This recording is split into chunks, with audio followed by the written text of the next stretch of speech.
Hello, everybody. I'm here back in front of the Iris Field, a little bit different from where I last spoke to you, on top of Arthur's grave, on the Vale of Pewsey in the Marlborough Downs, which is beautiful. Really amazing walk, beautiful scenery, especially with that lark singing above. Sorry if it was a bit depressing what I discussed. I think it was my state of mind, not a reflection of the place I was, but I suppose the place where my spirit was. Having just looked at all the sort of bunting being put up around the place. To be honest, there was not that much of it. Given that this is the biggest celebration we've had in decades, and given that in 1952, I'm sure the whole country would have been covered in bunting. It was relatively sparse, and I'm noting that many events have been cancelled because of lack of interest.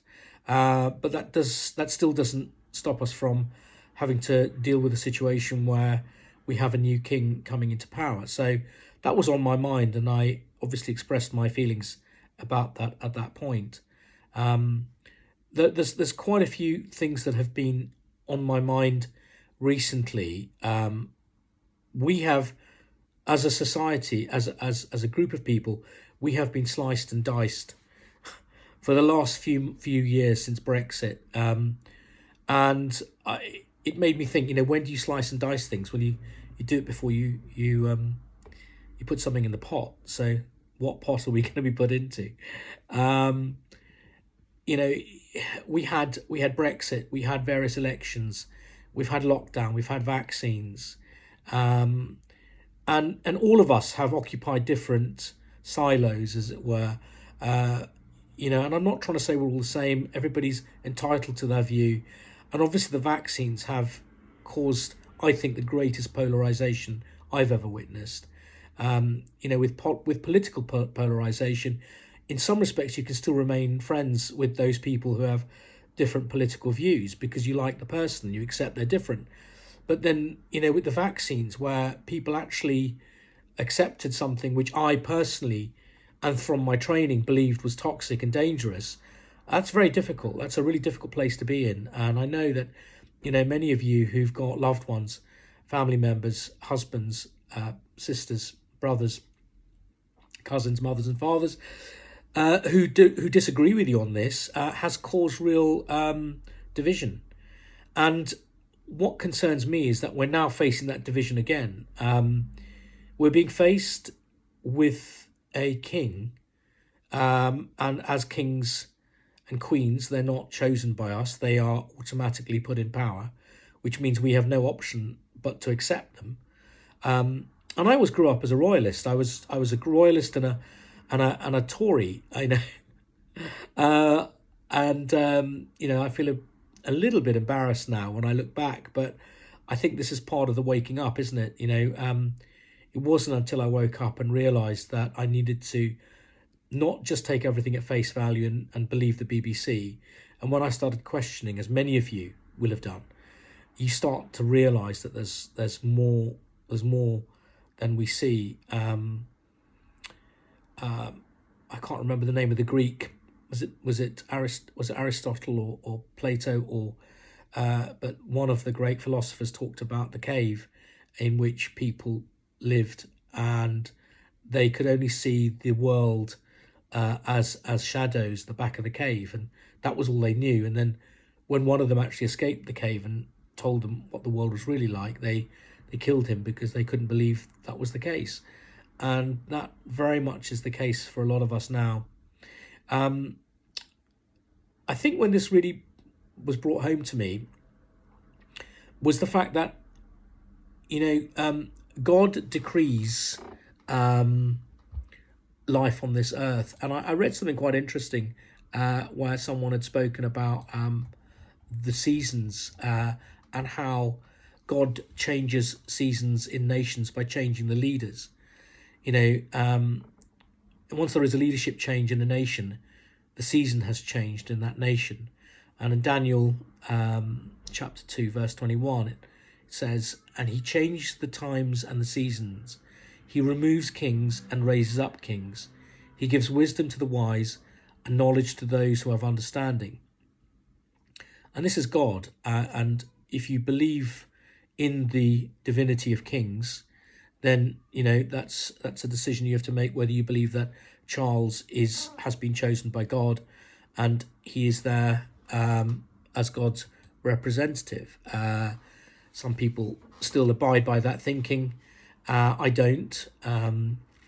Just on the basis of the fact that I've come to believe that monarchy is a way of governing which starts off with brutal gangster style intimidation, culminating in those who've managed to gain the upper hand by surrounding themselves with simple-minded, aggressive sycophants, who then increase their power and then somehow claim to be these doyens of our world. And these are people we should look up to, and that's what they do. They sit above us, and we have to look up to them, and it's all about the majesty of their power.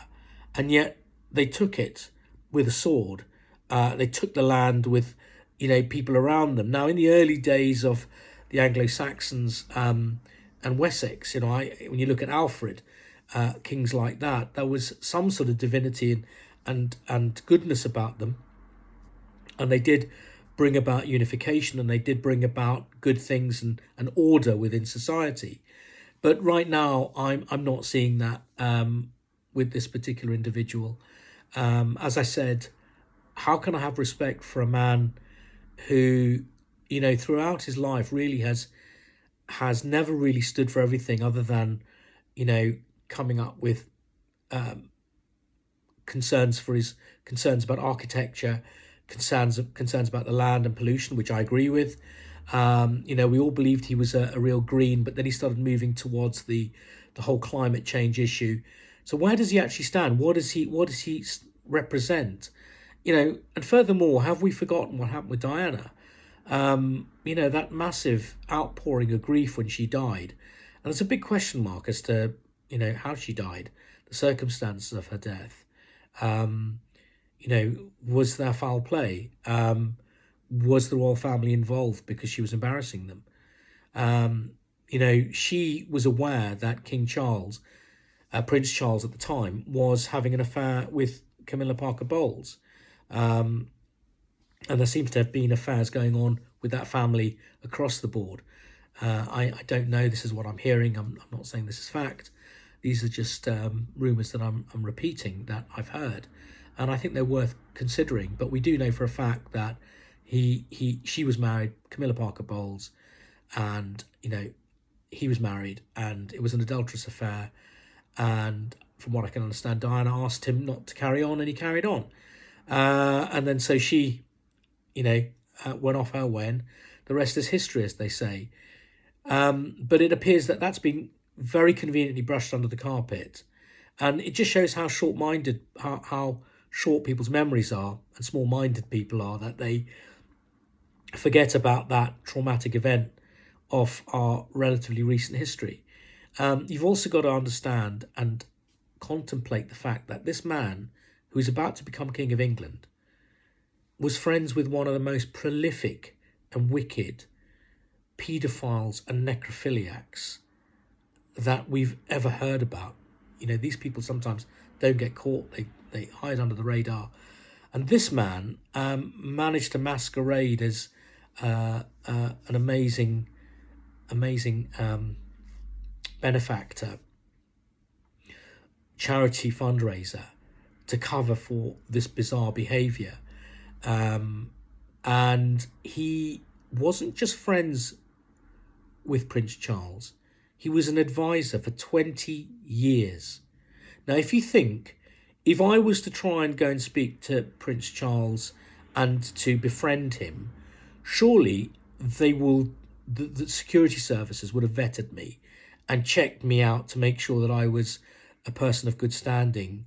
Wouldn't that have happened with Jimmy Savile?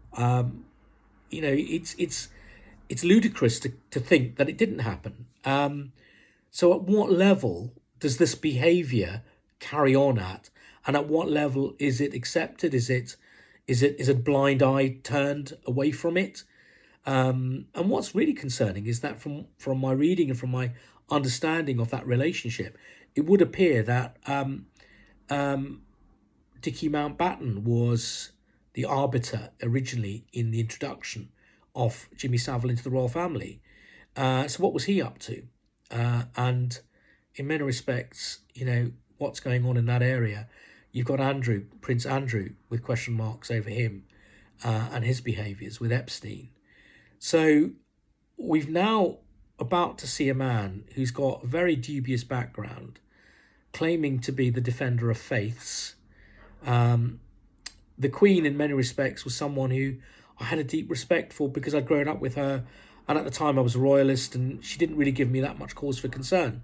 She behaved in a very gentlewomanly way, and she earned one's respect with her behaviour.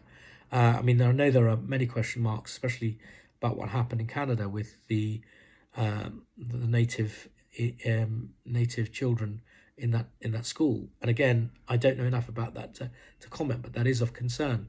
But nevertheless, she carried herself in a certain way and she behaved in a certain way that was beyond reproach. Now, that's totally different to Chucky the Turd. So this really came home to me when I was at Twickenham, funnily enough, because I was suddenly faced with having to sing the national anthem, which I was quite happy singing before to the Queen. And all of a sudden, I've got to sing this national anthem, which is a proclamation of my best wishes, which is a bit bizarre for a national anthem.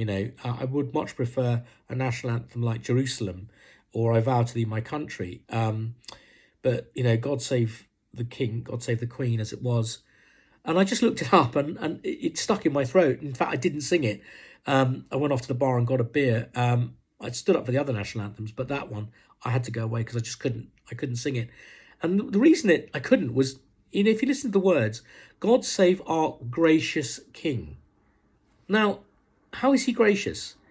And this bit really gets me. Long live our noble King. Noble? Really?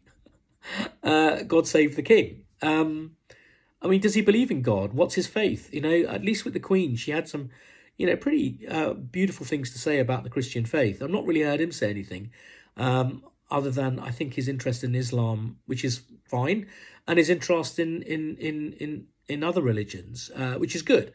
We are a multicultural nation, although I don't believe in multiculturalism. I think this is a British country, and people come here to be part of Britain, not to create a multiculture.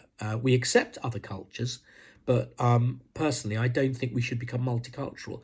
We came to Britain because we loved what Britain stood for, and we stayed here, and we've always loved what Britain stands for. And I don't want that, which is Britain, to be diluted by other cultures. But the lefties and those who have progressive ways of thinking will disagree with me.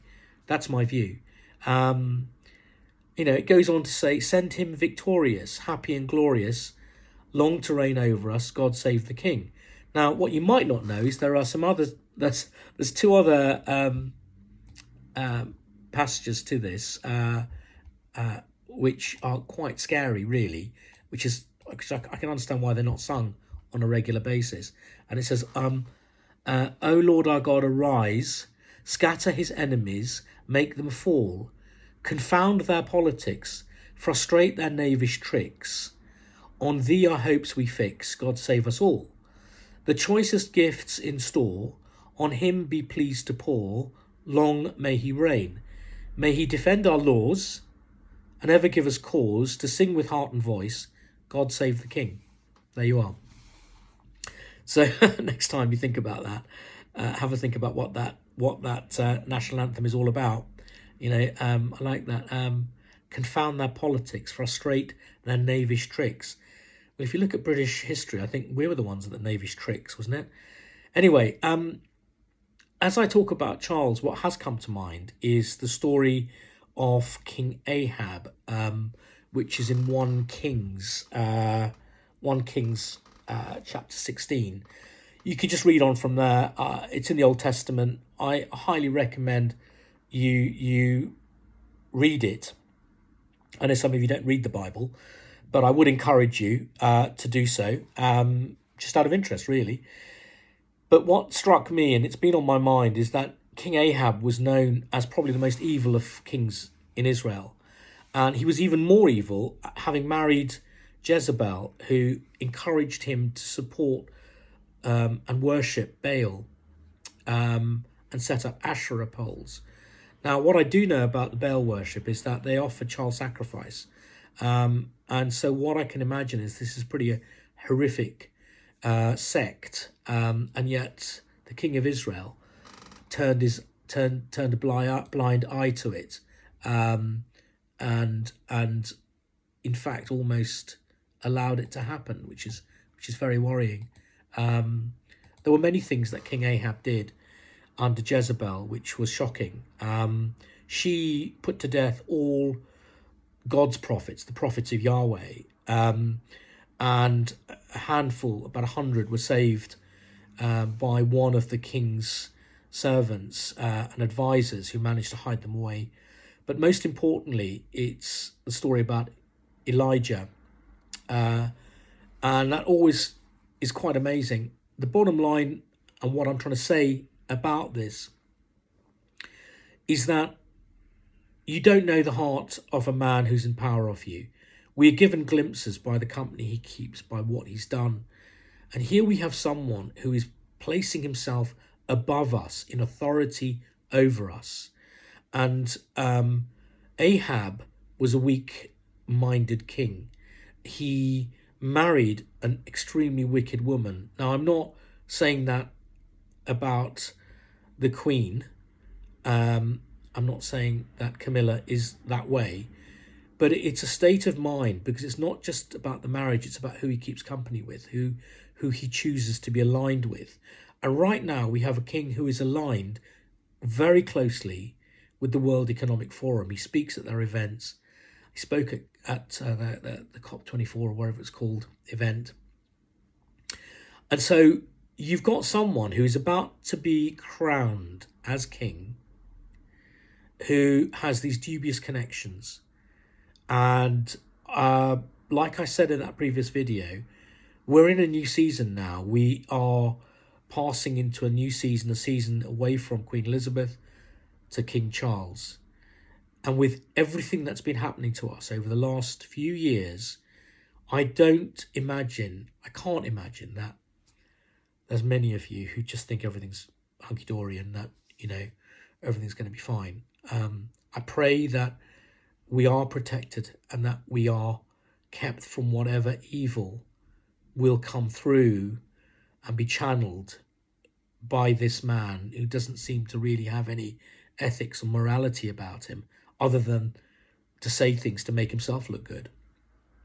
And what's really worrying, really, really worrying, is that he's getting everybody to say an oath to him. Now, if there's one thing that you get from this little talk that I'm giving, it's where do you stand on that? Are you going to make an oath to a king like that? But more importantly, what does it say about those people who would do that? What does it say about someone who will sit in front of the TV and repeat that oath? And again, we're split amongst the non-oath takers and the oath takers. So I'm really concerned, because an oath is a vow, it's a contract. You're contracting to abide by the oath you take. So I think, as the old Chinese blessing or curse, may you live in interesting times, is definitely applicable to us right now. And I would, as always, ask all of you to just try, wherever you are in your faith journey, to try and look into your heart and see if you can find where God is. I believe we all have a God-shaped hole within us, and that, we try to fill it with various things, which sometimes aren't good for us. And the only thing that fits that hole perfectly is God. And I would just say to you that if you're not sure, and if you don't really believe in God, or if you're having concerns about it, if you're an atheist, in which case you're much smarter than me, because I have to rely on my imaginary friend called God. I'm not as smart as you atheists. But what I have found with my walk with God is that, he straightened my paths. So I trust in the Lord with all my strength, with all my heart, with all my might, and I lean not on my own understanding. In all my ways I commit them to the Lord, and he straightens my paths. And if you're not sure if that works or if it will work for you, give it a go. Okay. The difference between someone who is an atheist and someone of faith is that an atheist uses reason to look at the world. But someone who is not an atheist, a theist, someone who believes in God, uses faith. Now, faith and reason are opposite ends of the spectrum. But the amazing thing about faith is that I can exercise reason in my faith, but I have the gift of faith. But sadly, if you're an atheist and you're functioning in reason, there's no way you can have faith, because your reason won't allow you to have faith.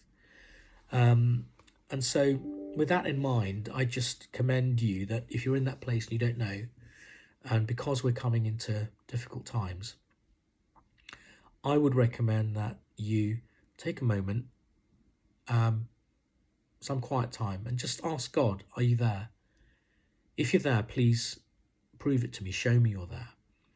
And let me know what happens. Anyway, I'll leave it there. I've gone on for 20 minutes, which is not as long as sometimes, but I hope you've enjoyed what I've said. I hope it's made you think. Please feel free to share this. I try to keep it low key because I don't want to offend anybody, and please forgive me if I have said anything that offends you, but actually really I don't give a shit, so that's your problem. But the fact is, I would like it to be something that you'd be happy to send to friends and family, maybe those who are not 100% convinced that what you and I feel and what we're feeling at the moment is right. Maybe hopefully what I have to say will help them, or maybe jog their thinking into looking at different ways of seeing the world.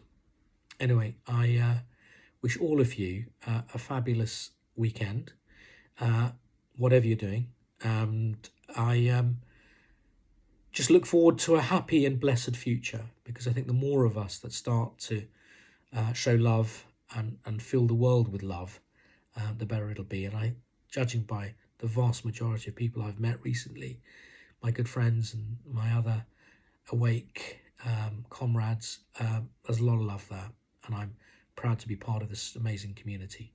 So God bless you all. Stay strong and keep hopeful.